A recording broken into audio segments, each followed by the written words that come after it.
संवाद उपनिषद श्रृंखला में आज का विषय अभिव्यक्ति भाग 5।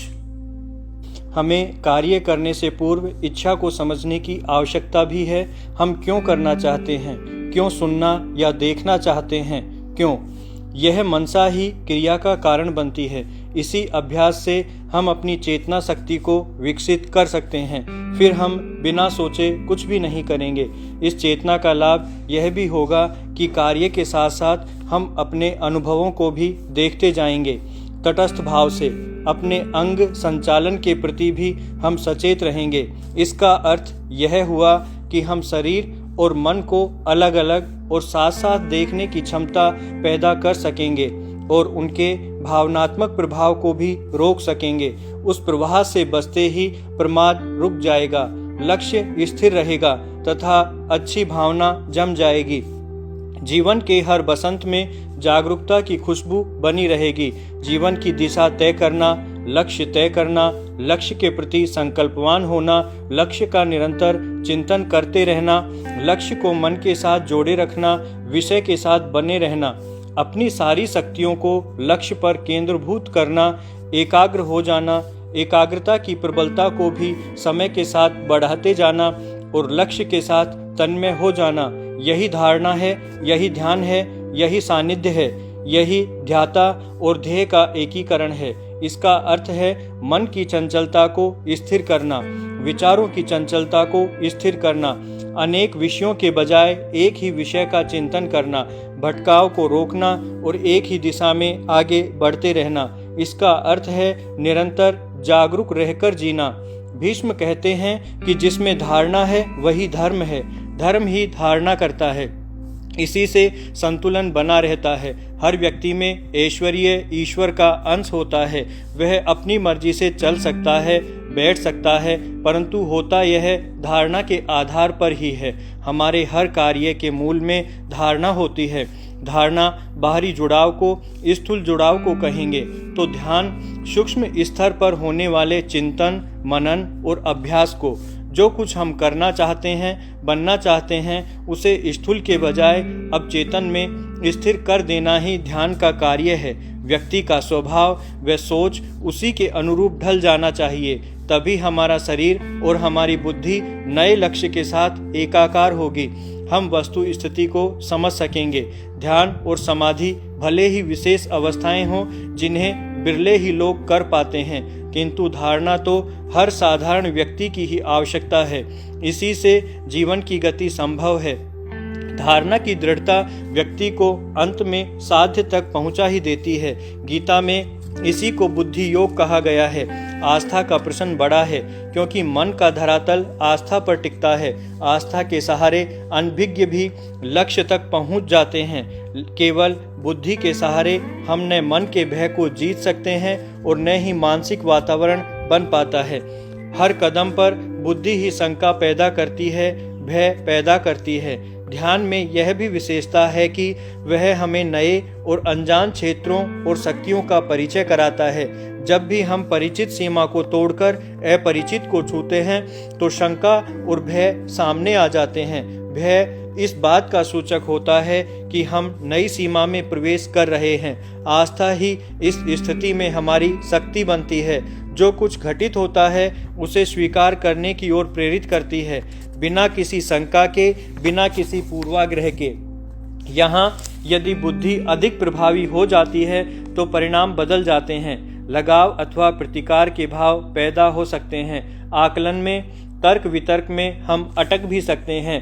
तब नया अवरोध पैदा हो जाएगा, सहज भाव लुप्त हो जाएगा। जो कुछ घटित होता है अथवा परिवर्तित होता है उसे संतुलित सहज भाव से देखते रहना ही ध्यान का फल है।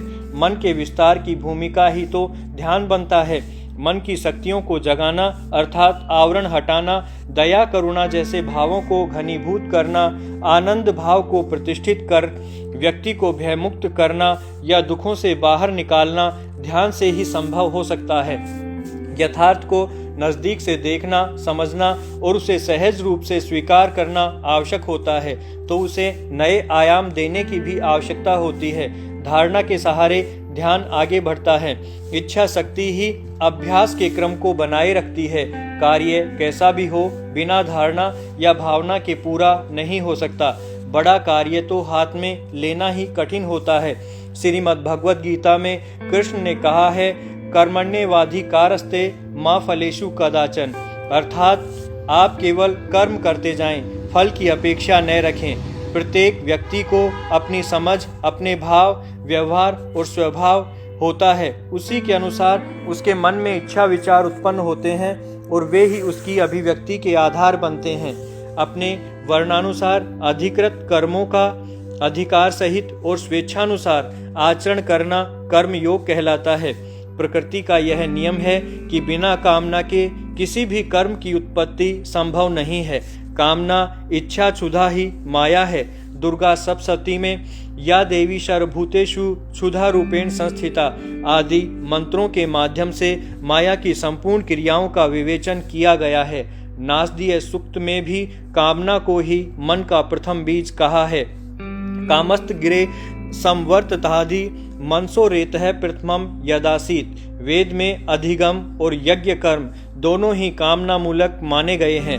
संकल्प विकल्प युक्त मन ही कामना करता है। वर्तमान भोगवादी युग में भी व्यक्ति की फल की ओर विशेष आसक्ति देखी जा सकती है, किंतु मोक्षार्थी मानव को गीता के निष्काम कर्म योग को आत्मसात करना पड़ता है। कर्मण्येवाधिकारस्ते मा फलेषु कदाचन, मा कर्म फल हेतुर्भू मा ते संगः तु अकर्मणि। कृष्ण कहते हैं कि दो मुख्य स्तंभ हैं, कर्म और कर्म फल। मानव का अधिकार कर्म पर है अथवा फल पर। क्या मानव फल उत्पन्न करता है? नहीं, मानव स्वयं फल को उत्पन्न नहीं करता, बल्कि मानव का कर्म ही फल का उत्पादक है। व्यक्ति फल की कामना मात्र कर सकता है।